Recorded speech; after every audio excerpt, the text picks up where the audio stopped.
जब सिस्टम किसी नौकरी की नोटिफिकेशन जारी करता है तो उन पेपर के डार्क ब्लैक अक्षर में हमें सब दिख जाता है कि इसमें सब कुछ काला ही होगा। अब तो ऐसा लगता है कि नोटिफिकेशन भी काले मन से ही निकाली जाती है। स्टूडेंट से एग्ज़ाम करवाने के नाम पर फ़ी वसूल की जाती है और फिर ना तो कोई वो एग्ज़ाम होता है और ना ही एग्ज़ाम पे चर्चा होती है, और हम स्टूडेंट के पास रह जाता है तो सिर्फ वही काले अक्षर।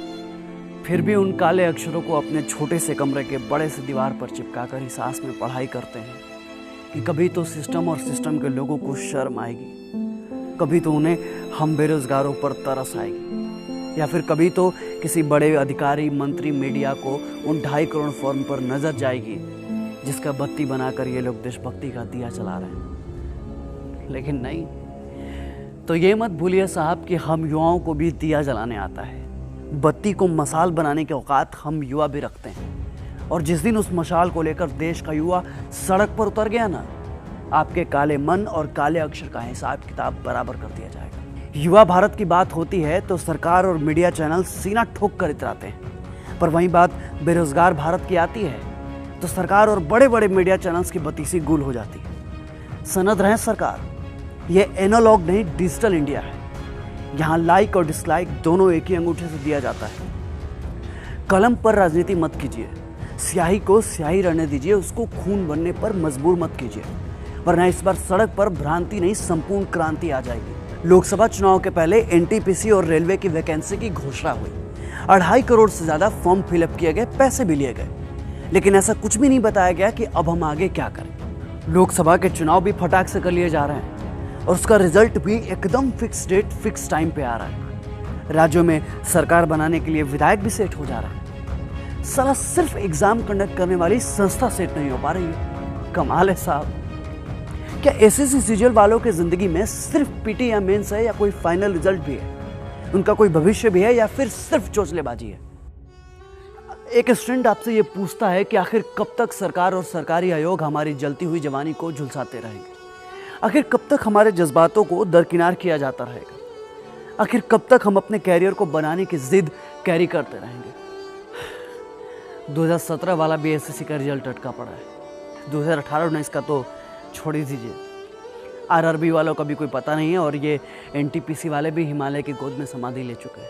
तो ऐसे में हम स्टूडेंट क्या करें? किससे कहें, कहाँ जाएं? कमजोर क्या आपको सिर्फ रेलवे और एसएससी वाले ही मिले? तो चेयरमैन साहब याद रखिएगा, आपके चेयर के चक्के को खिसकते अब देर नहीं लगेगी। इनसे कोई सवाल पूछो तो कहते हैं कि कोरोना है इसलिए लेट हो रहा है। अच्छी चांदी काट रहे हैं आप, वो भी कोरोना के नाम पर। जब नीट और जेईई के एग्जाम कराते हैं तो आपका कोरोना गायब हो जाता है। जब बीएड एंट्रेंस एग्जाम में सोशल डिस्टेंस की धज्जियां उड़वाते हैं तो आपका कोरोना क्वारंटीन हो जाता है। लेकिन बात जब हम अपने रिजल्ट की करते हैं तो कोरोना आ जाता है। सही चल रहा है, सही चल रहा है, लेकिन गलत ना हमारे साथ हो रहा है, और इस गलत का सही जवाब तो देना पड़ेगा आपको। देखिए साहब, हर चीज की ना एक लिमिट होती है। पेशेंस का भी पेशेंस होता है, और अब ना लिमिट भी लिमिट क्रॉस कर चुका है। इस देश का युवा चोट से ज्यादा वोट को प्रेफरेंस देता है, और जिस दिन अपने इंडेक्स फिंगर से ईवीएम पर प्रेस कर दिया ना, तो आपका बिका हुआ प्रेस भी कहीं का नहीं रह जाएगा। और मीडिया वालों की क्या बात करें साहब, वो तो शर्म को हॉर्लिक्स और ग्लूकोन डी में मिला के पी गए हैं। इन्हें देश की बेरोजगारी, युवाओं के टूटते हौसले और हम स्टूडेंट के बिखरते सपनों से कोई लेना देना नहीं है। मीडिया में चीन के माल के बहिष्कार की खबर चल रही है, पर इसी देश में हम युवाओं को, हम स्टूडेंट को बहिष्कृत किया जा रहा है। इससे किसी को कोई लेना देना नहीं। इन्हें दलित, हिंदू, मुस्लिम, ब्राह्मण सबकी खबर है, सिर्फ हम बेरोजगार स्टूडेंट की कानों कान खबर नहीं। तो बताइए ना साहब, हम आपका बाइकआउट क्यों ना करें जब आपने हमें सालों से बाइकआउट करके रखा है? आपकी खबर हमारे किसी काम की है ही नहीं, तो आप किस काम के हैं? और इस बार तो आप भी देखोगे कि हम स्टूडेंट और बेरोजगारों को बाइकआउट करने का नतीजा क्या होता है। हमारी संवेदनाओं को कुतरने का आगाज आपने किया है, तो हमारी भावनाओं से खेलने का अंजाम भी आप भी देखोगे। अगर आप हमारी समस्याओं को नहीं सुलझा सकते तो आपको कुर्सी पर बैठने का कोई हक नहीं है। और हाँ, आपके सिस्टम में जो दीमक लगा है ना, उसे साफ कर लीजिए अब भी, क्योंकि एक न एक दिन इसका हिसाब तो आपको देना होगा। और हमें कमजोर समझने का भूल मत कीजिएगा, क्योंकि जो हम पढ़ते हैं ना, उसका प्रैक्टिकल भी करते हैं। हमें अपने अधिकारों को छीनने पे मजबूर मत कीजिए, क्योंकि हमें लोकतंत्र भी अच्छे से आता है और क्रांति भी। याद रखिएगा, जिस दिन देश का युवा पढ़ाई लिखाई छोड़ क्रांति पे उतर गया ना, आपके लिए बहुत मुश्किल हो जाएगी। सिस्टम की कुर्सी चरमरा जाएगी आपकी।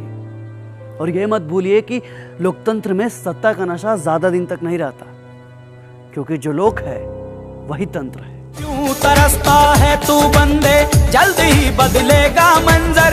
झांक ले तू एक दफा बस दिल से अपने दिल के। ओ सिकंदर